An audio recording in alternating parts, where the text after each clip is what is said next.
सबरे ग्वाला लगे चौका लगावे पूरी पृथ्वी महाराज बा गोपी को आंगन मक्खन ते लीप दियो। सब ग्वाला बोले लाला अब खा करे, बोले अब तो मजा आवेगो, मटकी लेके आ रही होगी, सोई रिपट जावेगी, वही कुछ देखनो हमें। सबरे छुप जाओ, एकांत में घुस जाओ, सबरे अंधेरे में छुप गए, कोई खंबा के पीछे छुप गो, सबरे छुप करके भीतर खड़े, प्रभावती आवेगी। इतने में ही प्रभावती आई।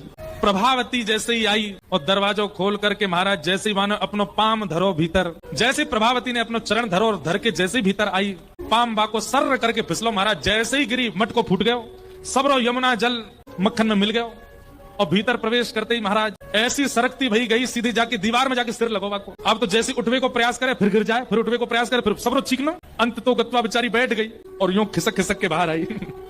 ठाकुर जी दूर से देख रहे हैं। प्रभावती ने देखी, तेरे काम होंगे सबरे जे।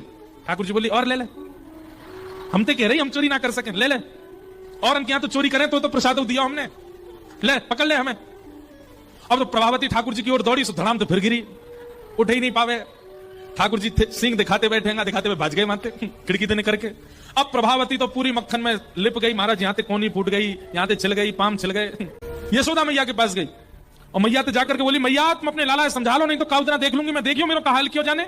यशोदा मैया निकल के बाहर आई, बोले एरी तो पकड़ चुकाम ना है, मेरे लाला के पीछे पड़ी रहे, कहा क्यों मेरे लाला ने। बोले मैया मक्खन खावे कोई बात ना, लेकिन जे कहा ये नया उदम सी क्यों, पूरे घर में मक्खन लीप के आ गयो, देख मेरे हाथ पाम टूट गए सबरे।